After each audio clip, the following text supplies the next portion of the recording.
Thank you. Hello, everyone, and very good afternoon. My name is Tia, and I will be your host for this session. We thank you for joining the live session Microsoft Excel Essentials for the Absolute Beginner. So, today we have Mike Thomas with us. Mike has worked in the IT training business for 26 years. Here I request you, Mike, to please take over. Thank you very much.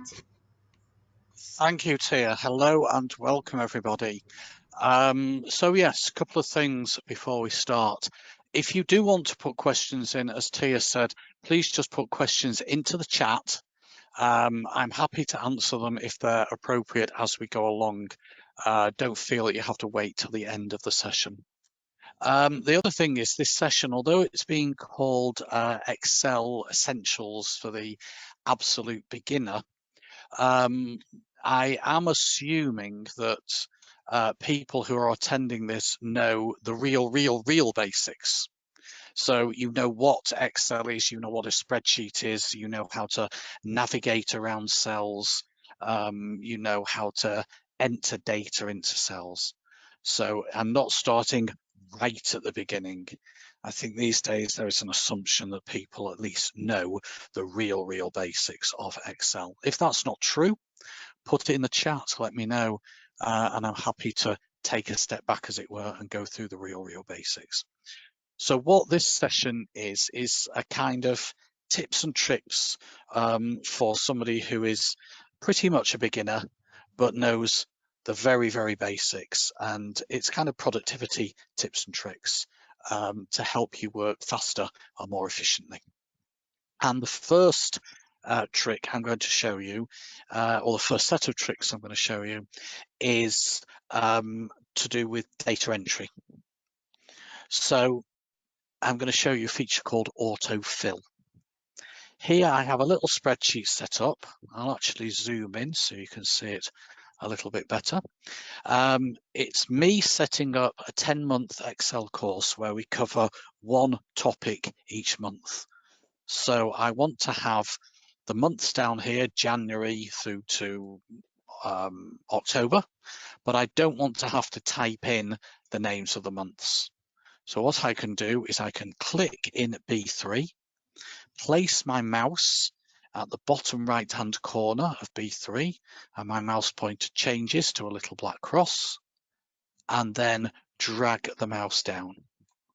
And dragging the mouse down, that will generate sequential month numbers. So it's a quick way if you want to get month numbers in. It works across as well as down. It works with full month names as well as the abbreviated month names. It works with day names as well. So if I just delete those out, so I just selected those cells and pressed the delete key on the keyboard, let me show you another way that I can get those month names in. By again pointing at the little blob, as I call it, at the bottom corner of B3, getting the black cross, instead of dragging down, I'm going to double click. And by double clicking, it does exactly the same thing, but it knows where to stop, because with the dragging, I have to tell it where to stop and I might go too far. But by double clicking, it will stop on row 12 because that's the last row with, with data in it. The other thing to show you is here, which is first month, and I want it to say second month, third month, fourth month. So again, I can point my mouse at the bottom corner and either drag down or double click.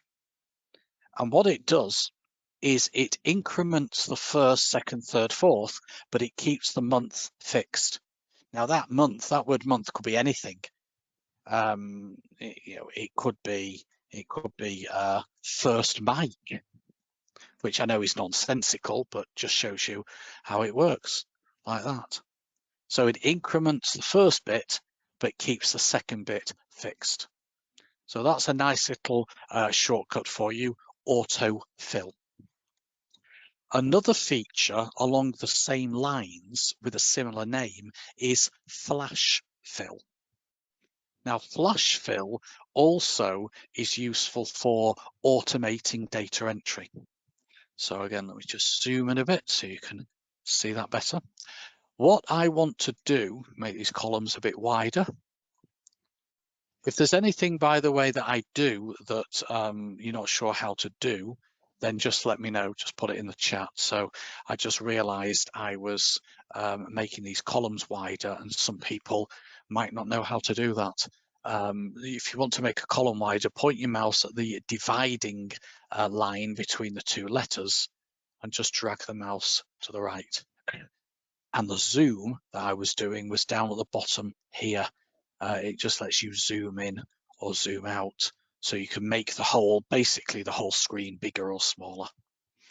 I think when I set these spreadsheets up, I was working on a big monitor, and now I'm working on a different size monitor, so I just need to zoom in so you can see it properly. So what I want to do here is I want to, in column D, I want to get a list of names.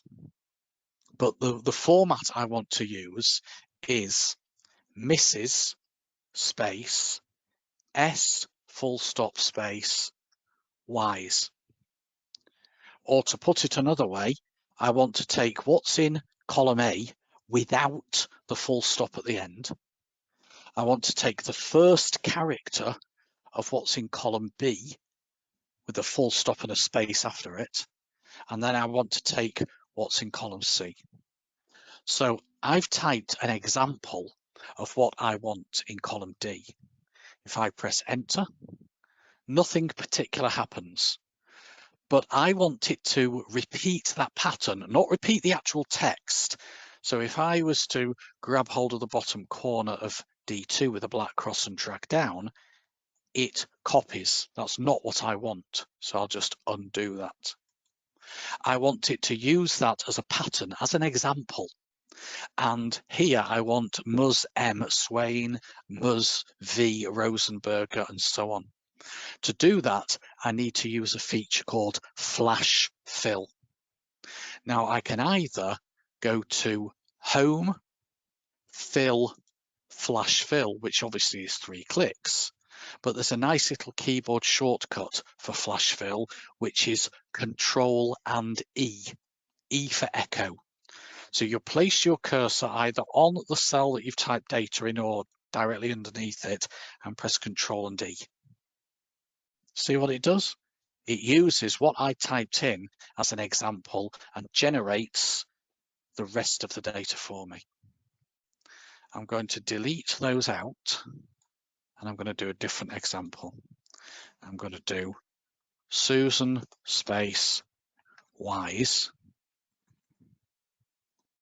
comma, space, Mrs. And then Control and D. And it repeats the pattern. It doesn't repeat the data, but it repeats the pattern. Okay, so there's a couple of what I consider to be fairly basic, but fairly useful data entry features, which can save you a lot of time. Flash fill has been around actually for the last 10 years in Excel. More actually, I think Excel 2010 it was added, but I've come across so many people who've never heard of it. So it's one of those things that's very, very useful. Can save you a lot of time. If anyone's got any questions, don't forget, please put them into the chat, whether it be questions, whether it be comments. If you want to put any feedback in terms of this is too fast, this is too slow, this is perfectly fine for what I want, then please just put it into the chat. And I'm happy to speed up or slow down depending on the majority of the group. Okay, so I will save that file and close it down. I just wanted to begin with a couple of basic data entry examples. The next thing I will show you is formatting. So I'll open this file called formatting. Okay, so yeah, here we go. This is a spreadsheet that I've set up. and it's to do with a company that sells different flavors of coffee, and they also sell some tasty treats, the food. And the problem with this spreadsheet is half of it's unreadable. Why is it unreadable? So things like we can just about see number sold in A7. The other coffee flavors we're okay with. But if we look at something like A12, A13, and then the other data down column A, part of the text appears to be hidden. And it's hidden because we've got data in the adjacent column to the right. So if even though we've got data like we've got data in B2, we don't have a problem with cappuccino because cappuccino can nicely fit into the width of that column. But chocolate croissant and raspberry muffin and chocolate, what's this one? Chocolate muffin and lemon meringue. There's too many characters to fit in that column width. So as I've just shown you, if you need to make a column wider, point your mouse at the top of the column in the actual line between the two columns and just drag the column to the right. And as you drag to the right, you're making the column wider. If you've gone too far, you can make it narrower. But a little trick is if you want to set the column width to be the widest entry in that column, if you point your mouse at that dividing line there and double click. So rather than manually dragging left or right, double click. And by double clicking, what it does is it looks all the way down that column and makes the width of the column match the widest entry. Now, unfortunately, it's not a set it once and it will automatically then expand the column if you have bigger titles in there. It won't. So if we had total revenue for last week in there, then if the part of the word week appeared to spill over into the next cell, you'd then have to double click again. So it's not like a set it once. So that's the first thing, setting column widths. The next thing is, what's the problem with column F? Column F is showing a load of hash signs. And the reason for that is because the column is not wide enough to display the numbers. So whereas a column with text in it, it just appears to chop off the text entries. A column with numbers in, there's no point it just showing a few of the digits, because then people would think that the values in that column were smaller than they are. So it just changes the whole display to hash signs. So if you ever see hash signs in a cell, it means what's in that cell is numeric data rather than text, and the column is not wide enough. So I will widen the column, I'll double click, and there we go. And column J could do with being made wider so that we don't lose part of the word revenue. And I would actually say column I could do with being a little bit wider. Now there's no point double clicking there because that will set the widths to be the width of number sold, and I want it to be a little bit bigger. So sometimes actually dragging the mouse and setting the column width manually is the better option. If you want, a bit more of a gap here, then just make column J a little bit bigger, but you have to do that manually. So that is setting the column widths. Next thing I'm going to do is line the headings up with the numbers, because by default, when you enter headings or any text, actually not just headings, but when you enter any text into a cell, the text is by default aligned to the left, whereas numbers are aligned to the right. Doesn't look too great. That's difficult to align the headings with the numbers. Your eyes are all over the place.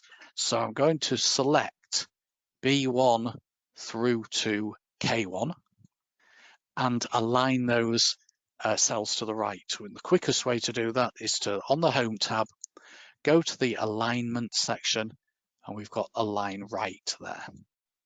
So it aligns those cells to the right. You can change what's in the cells, but what's in the cells will always, unless you change the alignment for those cells, be right aligned. Do the same with these. Select those, align right. Next thing I'm going to do is I'm going to make the headings, I'm going to format the headings, make them appear different. So I'm actually going to include column A in this one. So select all of those cells there. Literally just point your mouse in the middle of A1, hold your mouse button down and drag across. And I'm going to make those bold. I'm going to make them italic. I'm going to change the background color of the cell by using that button there and use a dark blue, and change the text color by using the font color button, make it white. And then I decide, oh, and I'm also going to change the size of the font. So select those cells again and make those 18 points, which means I might have to make the columns a bit wider. Yeah, I'm having to make the columns wider.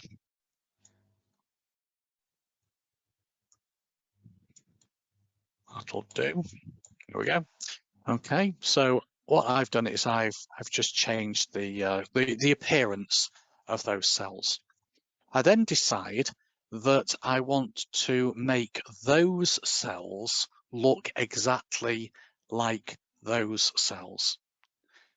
And yes, you know, it's easy enough for me to select those cells and then make it bold, make it italic, change the font size, and then I can't remember exactly what shade of blue I used. So instead of manually applying the formatting, I can copy the formatting from these cells and paste the formatting only onto those cells. And that's what the format painter is for. The format painter lets you copy the formatting from a cell and paint it onto another cell or another set of cells. And I'm going to do this twice. I'm going to use the format painter to copy that to there, and then the format painter to copy that to those. And the reason is because that's aligned to the left, that's aligned to the right. So if I just copied that and painted it over those, I'd end up with these being aligned to the left. So click on A1, click the format painter, the mouse pointer becomes a paintbrush, click on A11. And it's copied the formatting from A1 and painted it or pasted it onto A11. Click on B1, click the format painter, point at B11, hold your mouse button down and drag over these cells here and let's go. So that is a quick way to copy the formatting from one cell and paint or paste the formatting onto another cell or other cells.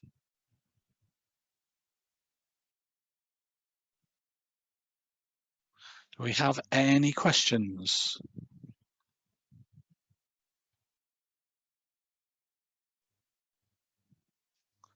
Don't see any questions or comments, so I will continue. What I'm going to do is I'm actually going to save this file. It's already saved, it's got a name, it's saved as formatting, so just click the save button and that will just save the latest version.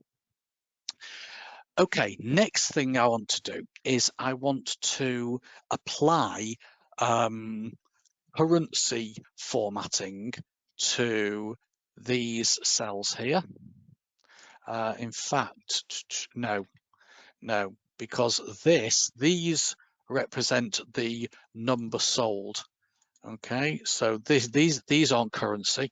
This isn't how much money we generated. This is how many cups of cappuccino we sold each day with a total, how many cups of latte we sold each day with a total, and so on. So these and these are the currency amounts, and these are the currency amounts. So what I'm going to do is I'm going to select these cells here, and I want to select these cells here. Now I've actually got two options. Basically, what I want to do is I want to select these cells and I want to apply currency format to those cells, which means maybe display them with a $sign and 2 decimal places. But I want to apply it to those cells and those cells. So I've got two ways to do this. I could apply it to those cells and then use the format painter and apply it to those cells. So that's one option. The other option is to select those cells and those cells at the same time and then apply the formatting in one go. And as I've already shown you the format painter, I'll do it the other way. Actually, what I'll do is I'll show you both ways. So first of all, I'm going to select those cells, and to apply currency format, on the Home tab of the ribbon, go to the number section, click the drop down and go to more number formats and choose currency, and then we can set it, we'll leave it as 2 decimal places, but I'll set it to US dollar and click OK. So what it's done is it's applied currency style to those cells. If the numbers change, doesn't matter, the numbers will still display as currency style. And then click on one of the cells, click the format painter, and as I did before, paint over those cells, and it applies that format to those cells. So that is one way to do it. I'll just undo that so that it goes back to how it was. The other way to do it, as I say, involves selecting those cells and those cells at the same time. And the problem is that in 2 separate blocks. Now, I guess I could just select all the cells in one go like that, but that would include those. Does that matter? Well, as long as those don't contain numbers, you're not going to see any dollar symbol, any dollar symbols in the cells. So in actual fact, that would work. But if we then decided to add some numeric values in there, then they would display as dollars. So another way I can select those and those in one go is to select those, hold the control key down on the keyboard, and keeping your finger on control, select those. So the control key allows you to select multiple non-consecutive cells. So I'll do that again. Select those, hold the control key down, keep your finger on it, and whilst you've got your finger on it, select those and let go of the control key. And that way we've selected exactly the cells we want. And then do what I did before, go to the number section, general, more number formats. In this case, I want to go to currency, leave it as 2 decimal places, US dollar. So all of those cells were formatted as currency. These cells and these cells are not currency.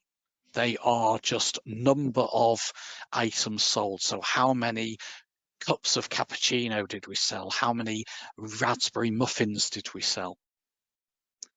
But it would be better if those numbers were displayed with commas to separate the thousands. If you have a number like those, it's difficult to read, especially a long number like that.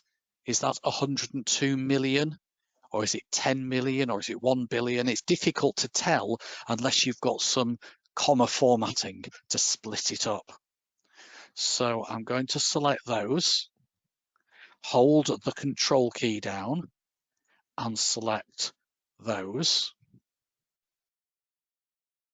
and then click on the drop down and select more number formats. And I don't want a $sign or anything like that, but I just want to put commas in to separate the thousands, and that's done with number format, use thousands separator. So you go to number format, tick that box, and in this case I'm going to say no decimal places because you can't sell half a cup of coffee. And that just looks easier to read with the commas to separate the thousands. Okay, so that's what we mean by formatting. Formatting is where you just change the appearance of the data, and it's things like the bold, italics, underline, fonts, colors, alignment, and stuff like that, and number formatting. Don't see any questions. Please don't forget, if you do have questions or comments, then just stick them into the chat. Hopefully the lack of questions means that people are understanding it rather than people have fallen asleep.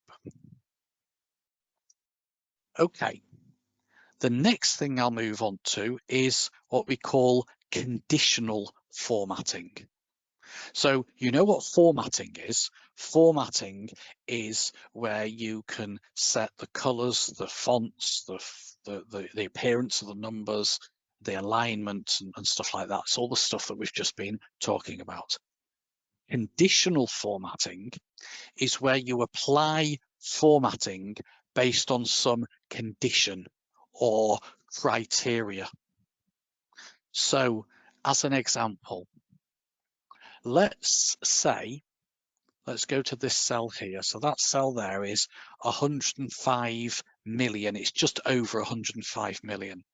And let's say that we want to show that cell in red if the number falls below 100 million.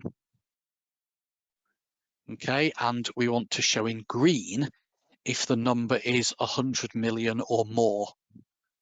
So that means we can easily glance. I know I was going to say red and green are probably not the ideal color scheme to use because people who are colorblind can have issues with red and green, but I'll use those two colors.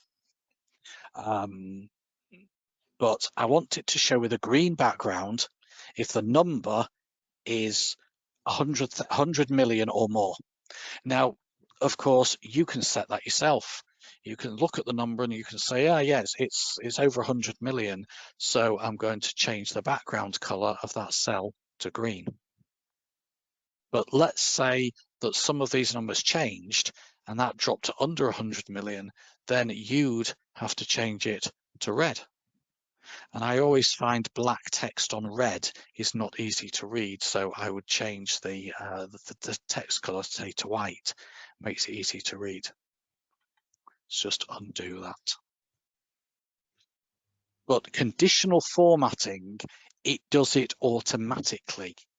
So you give it a condition or a criteria, and what it does is it applies the formatting based on that criteria. So as I said, what this is going to do is it's going to be 100 million or more. It's going to be a green background, less than 100 million, red background, white text. So you go to that cell and on the Home tab, go to Conditional Formatting and then New Rule. Basically, in conditional formatting, a rule is the instructions that you are giving to Excel to apply the formatting. So, new rule.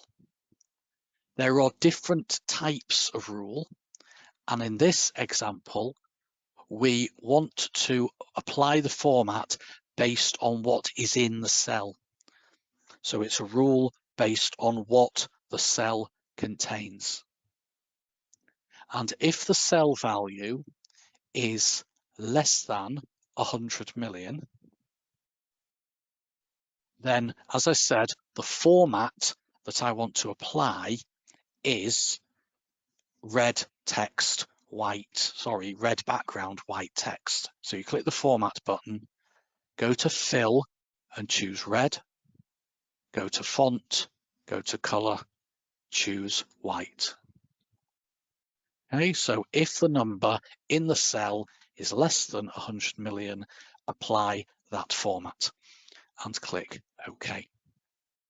And then set up another rule. So make sure you're on that cell, conditional formatting, then new rule. Again, format cells that contain, and if the cell value is greater than or equal to 100 million. So if it's 100 million or more, so this one includes the 100 million. So if it's 100 million or more, then the format we want to apply is to set the background to green. I'll leave the text color as the default black. You can see it's automatically applied the green. Let's go and change some of these numbers. So, for example, let's change that to, let's say, I don't know, 800,000. And let's change that to 100. And now, because I had some other calculations in that spreadsheet, which I'm going to go on to in a minute to show you how to do calculations, but because the number in K18 relies on the numbers in the other cells, and the number in K18 now is under 100 million, it's automatically changed the format of that cell to be red background white text. So that's what we mean by conditional formatting. Okay, it's how you can change the appearance of the cells based on a criteria. Everybody okay? Any comments, any questions? Don't see any. I'm just going to take a quick drink, so give people the opportunity to put questions in the chat if they want to. In which case we will move on. Okay, so the next topic to look at is formulas. Formulas are Excel's way of doing calculations. And you've seen that there's some formulas in this spreadsheet because you've just seen that as I change some of the numbers, other numbers automatically updated. So how's that working? Well, let me show you. In these cells here, the ones that have got Monday through to Sunday, the actual numbers in, all of these cells here have just got numbers in them. So all of those have just got numbers in that somebody, in this case me, has sat there and typed in. And you know they've got numbers in because when you click on these cells and you look in the formula bar, which is this white strip up here, you can see exactly what is in each one of those cells, and all of these are just plain numbers that I've sat there and typed in. But if I go to B7, what's in B7 is not a number. What's in B7 is a formula. A formula is Excel's way of doing calculations. So if I want to add up the number of items sold on Monday, so I want to add up the cappuccinos to the lattes, to the espressos, to the mochas, to the Americanos, and get the total number of cups of coffee sold, I need to add up the numbers in B2, B3, B4, B5, and B6. I want to add up those. And that's what that formula is. If I double click on B7, it opens up the cell and lets me actually see the formula that's in the cell. And the formula is saying add up the numbers from B2 through to B6. So all formulas begin with an equals sign, followed by, in this example, the word sum. So the word sum is an instruction which says to Excel, add up the numbers in the cells that follow in the brackets. So equals sum means add up, and what you're adding up is the numbers in the cells between B2 through to B6. So you specify it as first cell, colon, last cell, B2 through to B6. So that is adding up the numbers in B2 through to B6. And if I change one of these numbers, so actually we made a mistake. We didn't sell 569,975 espressos. We only sold 200,000 on Monday. So if I type 200,000 in there, when I press enter, it automatically updates the number in B7. So the number that's in C7, as you can see, is adding up the numbers between C2 and C6, and so on. So that one is adding up D2 to D6, that's adding up E2 to E6, and so on. That one's adding up G2 to G6, that one's adding up H2 to A6. So those cells there contain formulas for doing the calculations. And if the numbers change, the formulas automatically update. Now we also have formulas, we also have formulas in column J. So if I go to J2 and double click, the formula in there is adding up the numbers between B2 and H2, which is these cells here, B, C, D, E, F, G, H. So it's adding up the numbers in B2 through to H2. So that is giving us the number of cappuccinos sold. So it's very similar to these, whereas these are giving us the number of cups sold on a particular day. These are giving us the number of cups sold of that specific type of coffee, just by adding up the numbers to the left. So that one is adding up those, that one is adding up those, and so on and so forth.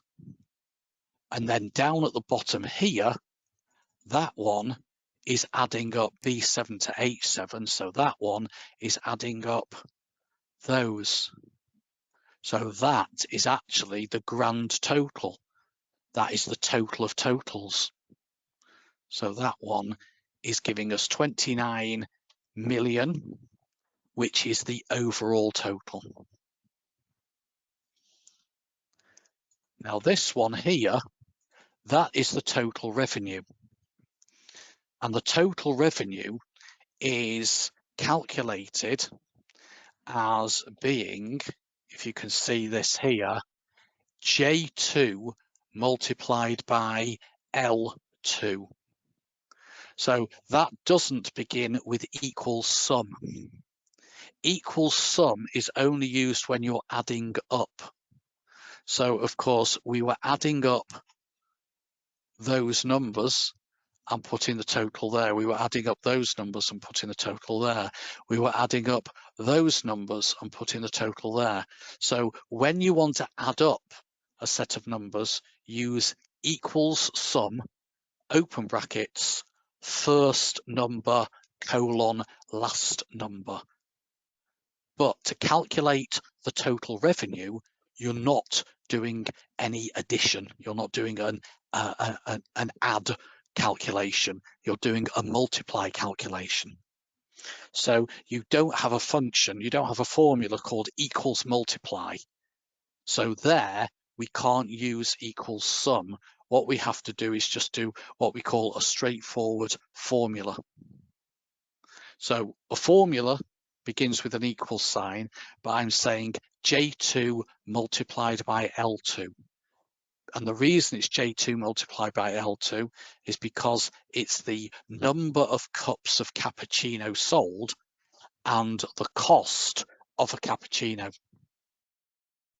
So the cappuccino costs £2.20. If I went to the shop and I bought a cappuccino, it would cost me £2.20. Or if I'm in the US, $2.20. And we sold 2.5 million of them. So 2.5 million multiplied by 220 is 5.5 million. So it is calculating the total revenue for cappuccino by multiplying those two together. And then it is calculating the total revenue for latte by multiplying those two together, and so on. And then this one here, I'm guessing, is adding up those to give us the total revenue. And yes, it is sum of K2 to K6. So it's adding up those numbers there.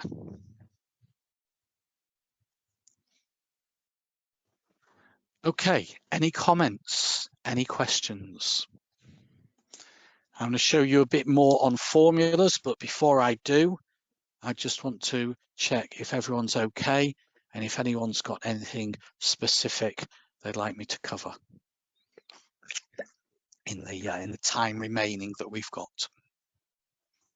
We've got about 15 minutes, I think. So my plan was to go through a little bit more on formulas, but if anybody's got anything else, any other questions, then more than happy to answer your questions. It's been a very quiet group today, so not a problem if nobody's got any questions.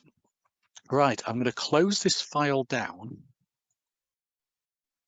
and I'm going to open up this file called formulas. And let me do a little bit more work with you on formulas, because formulas are really, really critical to understanding, how a spreadsheet works.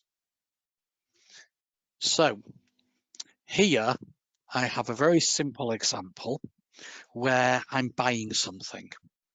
Okay, it could be a computer, it could be a car, doesn't matter what I'm buying, but I'm buying something that costs $2,000. And the store have said that if I want to put, if I haven't got $2,000 right now, I can actually take out a loan. But I have to put a certain percentage of that $2,000 down as a down payment. So the store have told me that that down payment needs to be 10%. So I just type that in as a percentage. So I need to know how much money, how many dollars I need to hand over as the down payment. In the UK, we call it a deposit. I believe in the US, it's a down payment. So it's basically a proportion, a percentage of the actual cost of the item. And then the rest of the cost of the item, I will have to borrow the money. So what is 10% of 2,000? How much money do I have to find to put down as a down payment? Well, I'll do that as a formula. So a formula starts with an equal sign, as you saw in the previous example. And to calculate a percentage of a number, it's going to be the number multiplied by 10%. I'm sure some of you know that, but not everybody is blessed with a good knowledge of maths. So that's why I'm mentioning it. So we would say B1, the multiply symbol is the asterisk, and B2. So we're multiplying B1 by B2, press enter, and that shows us $200. Which is correct. 10% of 2,000 is 200. So yeah, that is correct. The balance is the cost minus the down payment. So that would be equals B1 minus B3. B1 minus B3. So I need to borrow $1,800. And I'm going to borrow this over 5 years. So I'm taking out a loan to borrow for this $1,800, and it's going to be a 5-year loan. Now, because I have to repay this loan every month, I need to know how many months there are in 5 years. So that would be B5 multiplied by 12, because there's 12 months in a year. So that tells me 60 months. Now, if you're wondering why I didn't just do that in my head and type 60, because I know that 5 times 12 is 60, what if I decided later on to take the loan out over 3 years? So I got a little bit more money, maybe I had a pay rise, and I could afford to pay the loan off quicker. So if I type in a 3 and press enter, it automatically changes the number of months to 36. If I typed 60 directly in there, that would not have changed. In the same way, if I'm able to put down a bigger down payment, say of 20%, I don't have to borrow as much money. You can see that and that change. So the payment per month is going to be the balance, that's the loan I need to, that's how much I need to borrow, divided by B6, which is the number of months. And there's your answer. If you need to borrow $1,600 over 36 months, we're assuming the interest rate is 0, it's an interest-free loan, then it's going to cost you $44.44 per month. So that is a basic example of some formulas. Let's have a look at another example of some formulas. I'm not going to cover all of these things here, but imagine now that you work in a theatre and you have 400 seats in this theatre, and you've already had quite a few bookings for the show that's on this week. So I want to know how many available seats there are. Now, I've already done the formula, but I'm going to delete that cell and type it in again, just so you can see me doing it from scratch. So if I want to know how many seats are available, I can do that in my head. It's the total seats minus the number of bookings. But from an Excel point of view, it's going to be equals B2 minus C2, and press enter. Now, if I then need to do that for the other days, I could do it manually. So I could do B3 minus C3, and then B4 minus C4, and B5 minus C5. The problem with that is how long it's going to take me. I'm going to be sitting there typing in a load of formulas, and the more typing I do, the more chance there is of me making a mistake. So what would be better is if I could take that formula and copy it and paste it into those cells. Now, you might think, well, if I do that, if I do a copy and then a paste, I end up with 70, 70, 70, 70, 70, 70, 70, but no, you don't. If that had been a number, if that had been 70 as a number I typed in, and then I copied and pasted, then yes, it copies the 70 and the result is 70. But when that is a formula and not a static number, it works slightly differently. So what's actually happening behind the scenes is that formula to you and I says B2 minus C2, but in Excel language, it says, look at the number that is 2 cells to the left. I want to say 2 cells to the left. There is the cell with the formula in, and there is B2, and it is 2 cells to the left. So look at the number that's in the cell 2 to the left and minus the number that is in the cell 1 to the left. So that is how Excel interprets the formula. Excel has its own little language going on behind the scenes, and it says it is take the number that is in the cell 2 to the left of the formula. There's the formula cell. 2 to the left is that one, minus the number in the cell 1 to the left. And it's that that gets copied down. So if I click on D2 and copy, and then select those cells and paste, it doesn't copy the 70 all the way down. What it does is it says B2 minus C2 becomes B3 minus C3, becomes B4 minus C4, and so on and so on. So that is what happens when you copy a formula. It adjusts the cell references each time. That can be problematic. So let's look at this example here. Same scenario. We've got a theatre with 400 seats available.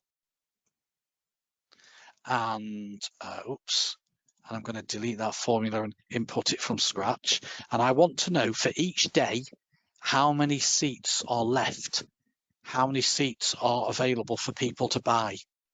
So that would be F1 minus B2. Very similar formula.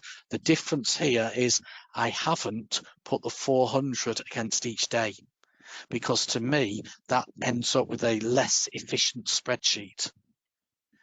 You've got 7 400s, but here you've only got 1 400. So doing it this way makes your Excel file bigger. So it's better if you're setting it up from scratch to design your spreadsheet like this. So the formula is F1 minus B2.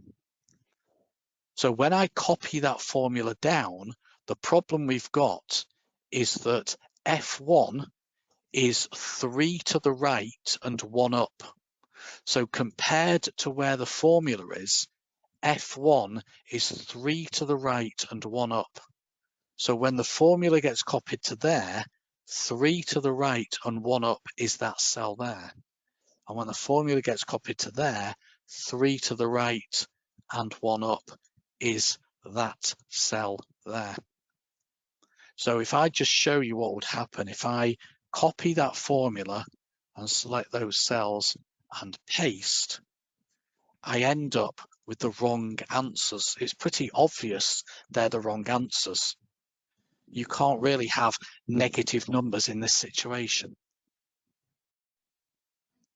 And the problem is that the first formula, as I said, is F1 minus B2. The second formula is F2 minus B3, F3 minus B4, and so on. So what's happened is as you copied the formula down, it changes the cell reference. So instead of pointing at that one, it points at the next one down, the next one down, the next one down, and so on.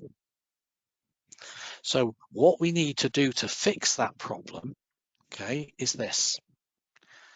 In C2, we need to put equals F1 minus B2. But we need to go over to F1 within the formula, and before the F, type a dollar symbol, and before the 1, type a dollar symbol. And when you have $2 symbols, when you have a dollar symbol before the letter and a dollar symbol before the number within the formula, that says to Excel, when that formula is copied, keep the reference to that cell, in this case F1, fixed. So if I copy and select those and paste, now we get the correct answers, because all of those formulas reference F1. Okay, we are almost done, I think. We are almost at the top of the hour, and we've covered the key things that we set out to cover. So we've looked at formulas, we've looked at copying formulas, we've looked at data entry shortcuts, and we've looked at formatting and conditional formatting, which to me are the essential things that the typical Excel user needs to know. So I hope you found it useful. I'm going to pass back to Tia, and we can do a Q&A. Let's see if there are any questions from anybody. Thank you very much for this wonderful presentation, Mike.